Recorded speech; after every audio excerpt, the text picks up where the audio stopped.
بسم اللہ الرحمن الرحیم۔ السلام علیکم ورحمۃ اللہ وبرکاتہ۔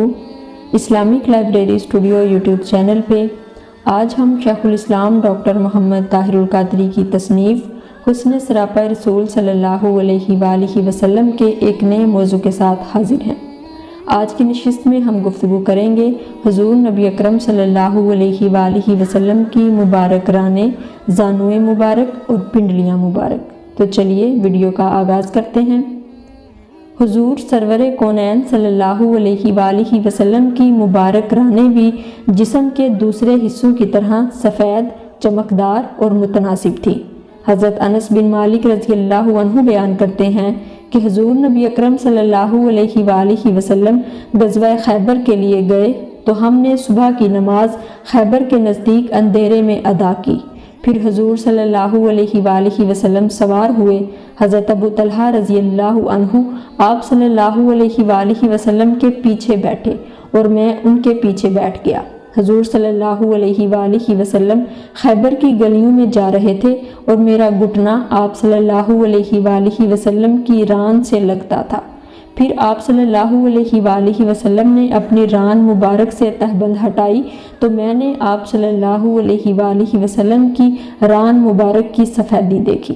محدثین کرام نے بیان کیا ہے کہ جب تاجدار کائنات صلی اللہ علیہ وآلہ وسلم محفل میں جلوہ افروز ہوتے تو بعض کے اقوال کے مطابق رانیں شکم اطہر کے ساتھ لگی ہوتی، لیکن بعض محدثین کا کہنا ہے کہ کبھی حضور صلی اللہ علیہ وآلہ وسلم گھٹنوں پر زور دے کر بھی تشریف فرما ہوتے۔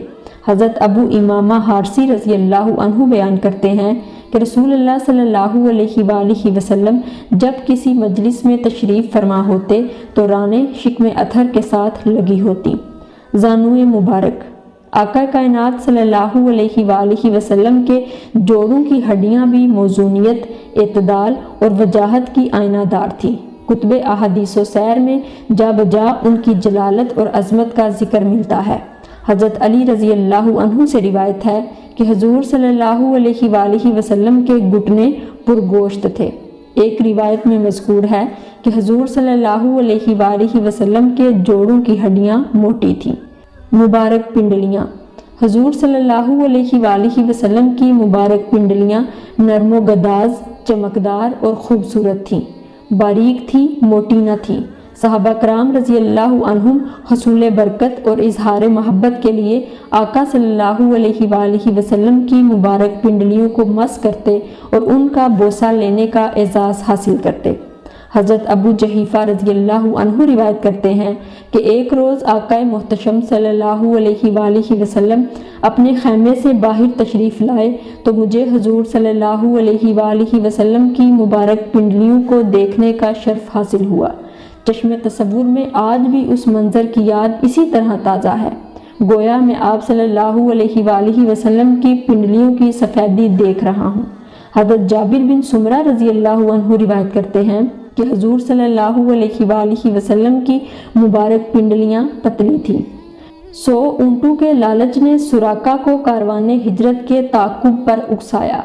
اس تعاقب کے دوران انہیں تاجدار کائنات صلی اللہ علیہ وآلہ وسلم کی مبارک پنڈلیوں کی زیارت ہوئی۔ وہ اپنے احساسات یوں بیان کرتے ہیں کہ پس جب میں حضور صلی اللہ علیہ وآلہ وسلم کے قریب پہنچا اس وقت آپ صلی اللہ علیہ وآلہ وسلم اونٹنی پر سوار تھے تو مجھے آپ صلی اللہ علیہ وآلہ وسلم کی پنڈلی کی زیارت ہوئی، یوں لگا جیسے کھجور کا خوشہ پردے سے باہر نکل آیا ہو۔ آج کی ویڈیو میں اتنا ہی، ملتے ہیں دوبارہ ایک نئے موضوع کے ساتھ، تب تک کے لیے اجازت دیجیے، اللہ حافظ۔